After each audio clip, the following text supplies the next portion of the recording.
आप देख रहे हैं the Times Punjab Kesari TV. Delhi नगर निगम के 18वें स्टैंडिंग कमेटी के सदस्य के लिए चुनाव हो रहा है, लेकिन काफी हंगामा कल दिल्ली नगर निगम में देखने के लिए मिला। हमारे साथ बीजेपी के अध्यक्ष वीरेंद्र सचदेवा जी हैं। सचदेवा जी, जिस तरीके से हंगामा हो रहा है, आप किस तरीके से देख रहे हैं इसको? दुर्भाग्यपूर्ण है यह हंगामा। नगर निगम में आम आदमी पार्टी का शासन है। चुनाव की घोषणा उन्होंने की, पार्षदों को उन्होंने बुलाया वोटिंग के लिए। उसके बाद पार्षदों की संख्या उनकी ज़्यादा है, बहुमत उनके पास है, उसके बावजूद वो चुनाव से भाग रहे हैं। ये बात समझ में नहीं आती। अरविंद केजरीवाल को चुनाव को करवाना चाहिए। स्थायी समिति का चुनाव होने से दिल्ली के कई समस्याओं का निवारण होगा, दिल्ली की जनता को उसका लाभ मिलेगा और पार्षद भी अपने क्षेत्र में अच्छा काम करा पाएंगे, जो इस फंड की वजह से नहीं करा पा रहे। लेकिन क्यों ये भाग रहे हैं हमें समझ में नहीं आता, क्योंकि कोर्ट का ऑर्डर है, स्थायी समिति का चुनाव होना चाहिए, समय पर होना चाहिए, दलित मेयर एक बन जाए, उसकी जल्दी से जल्दी घोषणा हो जाए। लेकिन जानबूझकर एक व्यक्ति जो दलित मेयर बनना चाहता है उसको रोकने की कवायद आम आदमी पार्टी द्वारा की जा रही है। मैं तो सिर्फ एक निवेदन करता हूँ अरविंद केजरीवाल जी से कि स्थायी समिति का चुनाव कराइए।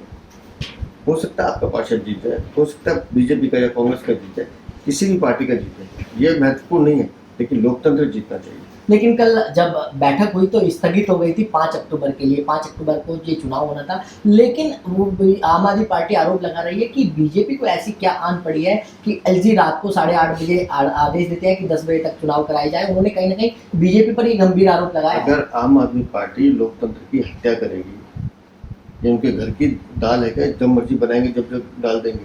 क्यों आप 5 अक्टूबर का नोटिफिकेशन निकाल रहे, उसका कारण तो बताओ।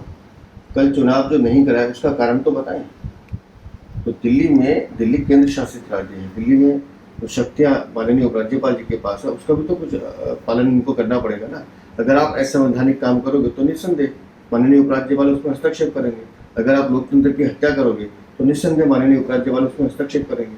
तो चुनाव से भागने वाले, लोकतंत्र की हत्या करने वाले चुनाव का सामना करें और लोकतंत्र की रक्षा के लिए काम करें। आज 1 बजे चुनाव की घोषणा की गई है। क्या लगता है कि चुनाव अधिसूचना जो जारी हुई है, क्या लगता है कि 1 बजे चुनाव हम तो यही चाहते हैं कि चुनाव हो जाए। रिजल्ट क्या आएगा हमारे लिए वो महत्वपूर्ण नहीं है, लोकतंत्र बचना चाहिए। तो बिल्कुल ये थे वीरेंद्र सचदेवा जिन्होंने खास बातचीत की। दिल्ली से Kamal Kumar Kansal, the Times Punjab Kesari TV. हमसे जुड़े रहने के लिए हमारे YouTube चैनल को सब्सक्राइब करें और नई वीडियो की नोटिफिकेशन के लिए बेल आइकॉन को दबाएं।